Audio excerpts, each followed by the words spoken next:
That may be the greatest catch I've ever seen in my life.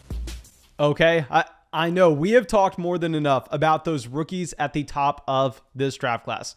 I know you don't need to hear another word about Treylon Burks, Garrett Wilson, Isaiah Spiller. I mean, we've covered it all. Now, of course, once we get to the NFL Combine and we have official testing data, whether it's the running back size, the running back's 40 time, I'm going to be excited to cover it. I'm going to be excited to update our rankings because I guarantee you those updates are going to probably be the biggest updates we give until the NFL draft. I mean, that combine is going to matter so much for a lot of these running backs, but we're not going to talk about those players at the very top in this video. We're going to go deep down. We are going to cover some guys that you can get into the third round of your dynasty rookie drafts that at this time, they seem appealing. Of course, we got a long ways to go. Of course, we still haven't even had the NFL draft, but these are currently players that I think are flying under the radar for a lot of dynasty managers. But of course, before we get into it, please go down there, drop a like on this video. Let's get this video over 500 likes. I mean, that should be something that we can do every single day. Leave a comment letting me know whenever I say something dumb in this video, because I mean, everybody watching this by now should understand I'm going to say at least one or two dumb things in this video. So please make sure you let everybody down there in the comment section know how stupid I am. But I think that should be it. Let's go through. Let's dive into these rookies. And I want to highlight one player before we get to the guys you're going to be able to get in the third round of your dynasty rookie drafts. And the reason I want to talk about this option is because he is the perfect illustration of how the dynasty community is going to pinpoint a couple options late in rookie drafts, and those guys are going to skyrocket to the top of the projections in terms of dynasty rookie ADP. This happened back in 2019 with someone like Hakeem Butler, that at one point, a lot of people liked the idea of getting him at the beginning of the second round, to then dynasty analysts ranking him as their 101 in that 2019 draft before the NFL draft, of course, before he falls to the fourth round to the Arizona Cardinals. But it's something we have to keep in the back of our mind, that these players and their value are not set in stone. There's going to be a lot changing. And one player that, in my opinion, at least from what I have seen, has gained more steam and more momentum than anybody else in this rookie class so far this year. And you are no longer going to be able to get him at the end of your second round. I mean, at the middle part of your second round, you're going to have to probably pay an early second or even a first round pick. Of course, we're talking super flex, one quarterback. He's not making it out of the first.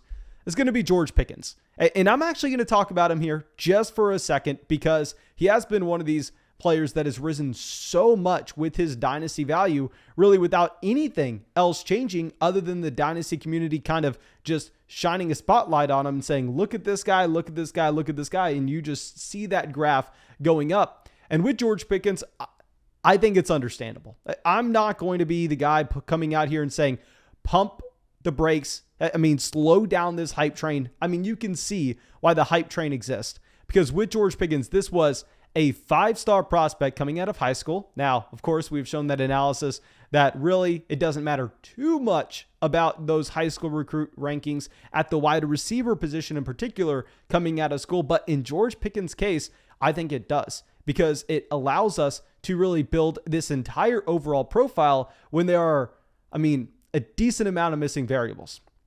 And he's that 5-star prospect coming out at a massive 6'3", 200 pounds. And he gets to Georgia, who we know Georgia every single year. I mean, just look up high school recruit class rankings. I mean, if you're looking at recruiting class rankings, Georgia is up there in the top 5 every single season. And despite Georgia, I mean, not having put out a top tier wide receiver in a very long time into the NFL draft, they are still a team that consistently gets 4 to 5 star wide receivers every single year. There is so much competition at this school. So very similar to in Alabama, whenever you are those top end wide receiver prospects, very rarely are you able to actually get on the field right away. Very rarely are you able to break out your true freshman season. And in reality, we get a lot of players looking like Jerry Jeudy, Devontae Smith, guys that aren't able to get on the field until their second years at school. Well, George Pickens was not that guy. He was more the Amari Cooper of Alabama. He was more that wide receiver prospect that was so damn good coming out of school. He was able to get on the field right away as a true freshman at Georgia, and he was the number one receiver on the team. He had 27% of the passing yards accounted for in this Georgia offense and 35% of the passing touchdowns, all on a per game basis. So to see this breakout at such an early age and this dominance, especially in the touchdown category, you have to take note. And George Pickens looked like he was going to be one of the best wide receivers in this class. Now, of course, what ends up happening, his sophomore year, he goes out there and it doesn't really improve that much, but he's still the wide receiver one on a per game basis in this Georgia offense. He tears his ACL in the spring, and then people aren't really expecting him to be able to come back in 2021.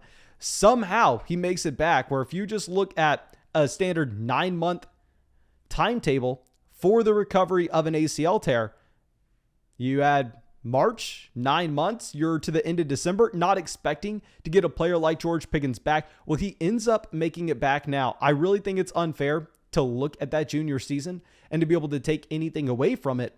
But if we just kind of look at this incomplete profile with George Pickens here, he looks like he is now going to be a late first round NFL draft pick.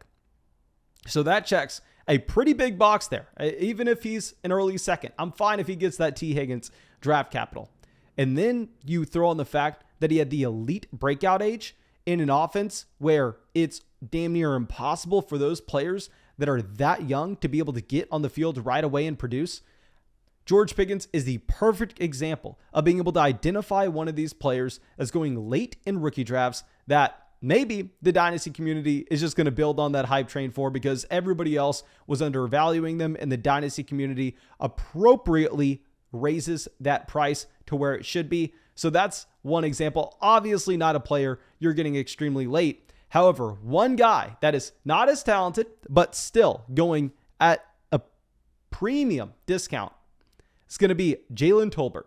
And here with Tolbert, I mean, coming out of a very small school, coming out of South Alabama, you kind of need to be that elite level prospect. I mean, let me go back and kind of pull up what we had last year with someone like, I believe it was Jalen Darden out of North Texas. Hopefully I am not misremembering. Yeah, Jalen Darden, North Texas. I mean, this is a little bit of a smaller school. If you're looking at it, you really can't even find a good spot for his stats. You have to go to the team's website to really find anything. But with Darden, this is a perfect example of a wide receiver that for him to even get on the radar in the NFL draft, he had to be dominant and come out and get close to 50% of the overall passing offense in North Texas. Now, the reason I want to say that he's most likely not going to work out is you look at the fact that Jalen Darden on one hand is 5'8", 174 pounds. Well, you actually have Jalen Tolbert with a very similar profile. He goes to this tiny school and he goes and dominates. Now, his freshman year, I mean, didn't really break out, but I don't want to lean too much into that, because if you're kind of telling yourself the story that a player like Jalen Tolbert's really going to be something, you kind of have to tell yourself that they progressed later on, because clearly he wasn't, I mean, a player that Alabama, Georgia was trying to go after if he finds himself in South Alabama. So he progresses in his sophomore year. He ends up accounting for 27% of the receiving yards on a per game basis and over 40% of the passing touchdowns on a per game basis. Now, if you look at the totals, they're going to be very low, but it's because South Alabama was horrible. This was a team that went 2-10. Really can't expect someone like Jalen Tolbert to be able to do anything in that offense. Whereas the season that I'm looking at, very similar to Jalen Darden, and the season that we really need to look at the elite breakout from is that junior year. He comes out, averages close to 100 receiving yards a game, which I know for a lot of different NFL teams, for a lot of different college teams, that's not too impressive. But That's 39% of his offense. 39% of the college passing yards for that team went in the direction of Jalen Tolbert on a per game basis. And over 45% of the passing touchdowns went in his direction as well. Now, going to his senior season, you see the continued progression. He ends up going for 122 receiving yards a game, which, like I said, in some college offenses, that's nothing special. But here it is. 48% of the passing yards in this offense went to Jalen Tolbert. 48% of the passing yards. He accounted for almost half of the passing offense. And I know a wide receiver that a lot of people are, for whatever reason, hyping up in the third round right next to him is someone like Sky Moore. Like if you pull up Sky Moore, for instance, I mean, Sky Moore is accounting for, yes, an impressive 42% of his college receiving yards on a per game basis, but at an extremely small school as well. So it's not like you necessarily need to go through and make an adjustment for the context there. The context is pretty much the exact same. And to go along with this, Sky Moore is a smaller wide receiver, maybe more in line with the Jalen Darden from North Texas from last year, where Jalen Tolbert is a little bit larger and right now is projected to go higher in the NFL draft than you're seeing in Dynasty rookie drafts. So I'm going to be a fan of taking Jalen Tolbert here. I know he didn't break out right away. He also stayed all 4 years in school. Those are definitely red flags with this profile and a very small program as well. All red flags with this wide receiver in particular.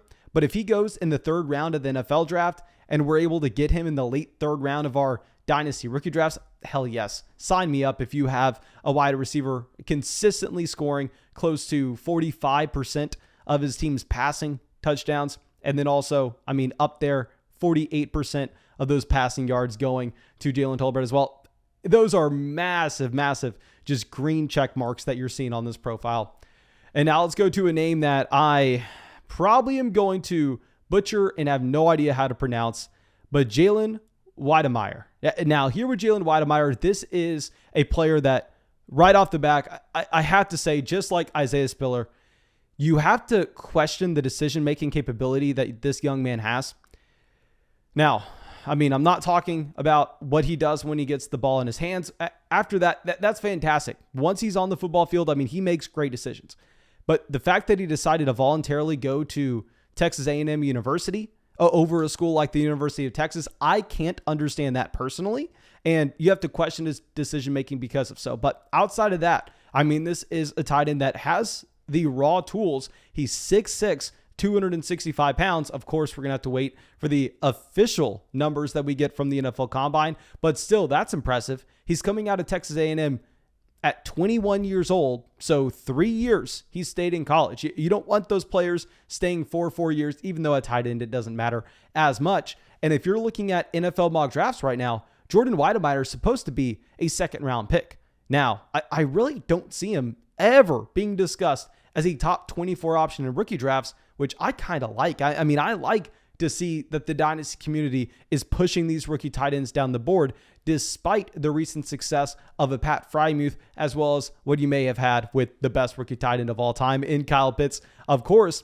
But Jordan Weidemeyer, I mean, he does have an impressive production profile. Now, it's nothing special, but it's enough. And this is what we've talked about before in our Dynasty Rookie Draft Guide. When we're looking at these tight ends, I really want to see what the 40-yard dash time is going to be for Jalen Weidemeyer, as that is actually highly correlated with tight end success at the next level. But with Weidemeyer here, he goes and becomes an every down player or close to it for Texas A&M his freshman year at 18 years old. He averages 37 receiving yards a game, which was close to about 16% of the passing offense. For an 18-year-old tight end, that's fantastic. And when did Jay Sternberger come out? Because I believe Jay Sternberger coming out of Texas A&M, if you don't know, Jay Sternberger was actually, a third-round draft pick by the Green Bay Packers. Let me pull this up, because if Jordan Weidemeyer is doing this with Jay Sternberger as well in this offense, that's even more impressive. Okay, so he came out in 2019. Let me just double check. Weidemeyer may be a a tight end that I'm even that much more excited with. Okay, I'm sorry. I was wrong. Jay Sternberger came off this team the year prior. But nonetheless, still, he was able to get on the field right away at 18 years old. Then his sophomore year, He almost led the team in receiving, comes out, averages over 50 receiving yards a game, over 21% of the receiving yards in this offense goes to Jalen Weidemeyer. And then, his junior year, he takes that jump up. He actually leads the team in receiving. So this is a tight end that has the overall production profile, and he has the size, 6'6", 265 pounds. What else can you ask for? We need to see the athletic testing at the NFL Combine.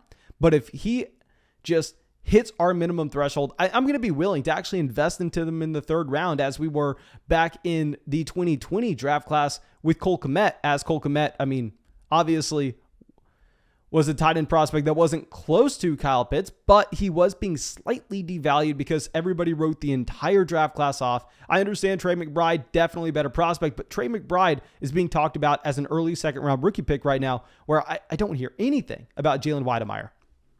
And now, our next player is also going to be a tight end. I hate to hit you with back-to-back rookie tight ends. You know that's not my goal here, but let's go over to Isaiah Likely. Now, with Isaiah Likely, another smaller school player coming out of Coastal Carolina, 21 years old, and right now, another one of these tight ends that's projected to go at the end of the second round of the NFL draft. Now, he doesn't have the same exact size as what you saw with Weidemeyer. He's actually 6'4", 241 pounds. Also didn't break out his true freshman season. So you're going to be a little less excited about this profile at first. But then you see the production really kind of just go through the roof, where on a good team, his sophomore year, he actually accounts for 18% of the overall passing volume with about 35.9 receiving yards per game. His junior year, he bumps that up to 60.1 receiving yards per game, which accounts for 26% of the receiving offense. And then his senior year, same thing, that 26% mark, but the overall offense increased. So he was actually up there at 70.1 receiving yards on a per game basis. And this is more so just about the ability for you to be able to get a second round pick that has a decent receiving profile that doesn't look to be, say Drew Sample. Drew Sample's the perfect example. You can't just go through and look at only NFL draft capital when it comes to any player, but especially at the tight end position, because a team may go out there and draft a tight end like Drew Sample essentially just to be a sixth offensive tackle. They're not necessarily going through and looking for Drew Sample to run a significant amount of routes, whereas you could get Isaiah Likely drafted to a team at the end of the second round with the thought in mind, hell, this player could be someone that we actually want to be a part of our passing offense and have some touchdown upside. Okay, now let's go over to our next guy, someone coming out of Boise State, another small school player, and I have to apologize. We're probably also going to butcher this name. It's going to be Kahlil Shakir. Now, here with Shakir, right now he's projected to go in the third round of the NFL draft. So, decent draft capital, and of course, as we get more information, especially with the NFL Combine, for a lot of these fringe third round selections, you're going to get guys moving up with projections and moving down. And we are going to consistently update this throughout the entire offseason. But as it stands with Shakir, projected to be a third round NFL draft pick, I think that he does have an intriguing profile. It's almost very similar to what we actually talked about with Tolbert earlier. He does have prototypical size. This is going to be a 6-foot wide receiver. Freshman year, also, he didn't break out of Boise State. So you don't love to see that. That is a massive red flag. Just like the other red flag that we have, that he stayed all 4 years in college, because we know historically, if you have the talent to succeed in the NFL, usually you kind of know that after your true junior season, and usually you're able to come out then. But nonetheless, his sophomore year, he does officially break out. He averages over 62 receiving yards a game, and he accounts for 23% of his overall offense. Now, his junior year is the best season on this profile. Now, I don't understand why he didn't just declare after his junior season. If anything, I think he probably hurt his draft stock just slightly by deciding to stay until his senior year, because his true junior season, he goes out there, averages 102 receiving yards a game, which, of course, if you're playing in, say, an offense that's going to be an air raid system like OU a couple years ago, you average 102 receiving yards in a game. That's nothing. But here in this Boise State offense, that's 42%. 42% of your overall receiving yards on a per game basis. So right in line with what you had from Sky Moore at the same exact age. And at the same time, over half of the touchdowns on a per game basis that went through the air went to Shakir. I mean, 50.4% of his team's passing touchdowns accounted for. Also, a significantly higher portion than Sky Moore at the same age. And to go along with this is a wide receiver that is, a little bit better sized. He is 6 foot, 193. Of course, wide receiver size doesn't matter too much, but you would rather have that player 6 foot than 5'9". I don't think anybody's going to argue against that. Now, his senior season, he did take a step back. He did account for 35.8% of the yards, 34.4% of the touchdowns. But we've seen this before with collegiate wide receivers, and this is why I prefer to look at their peak season rather than just their final season whenever we're looking for, these dominator ratings, whenever we're looking for the numbers that, actually correlate to the next level. The perfect example of this would be Juju Smith-Schuster back at USC, breaking out and posting his best year as a true sophomore and then taking that step back his true junior season. So I'm willing to overlook the lack of improvement his senior year and look primarily just as the junior season puts him in one of the elite categories of just overall production. Now, of course, we have to put some context with that in that it was in a pretty bad conference. It was at Boise State. So yeah, it's a lot less impressive than what you would even have with someone like John Mechie, who had significantly less production, but did so at Alabama in an offense that had Jamison Williams as well. Now, I hope that maybe we were able to talk about some rookies here that you haven't heard enough about. And if you enjoyed the video, please go down there, drop that like, leave a comment, letting me know who I may have missed, subscribe to the channel, and I hope that you have a great day as well.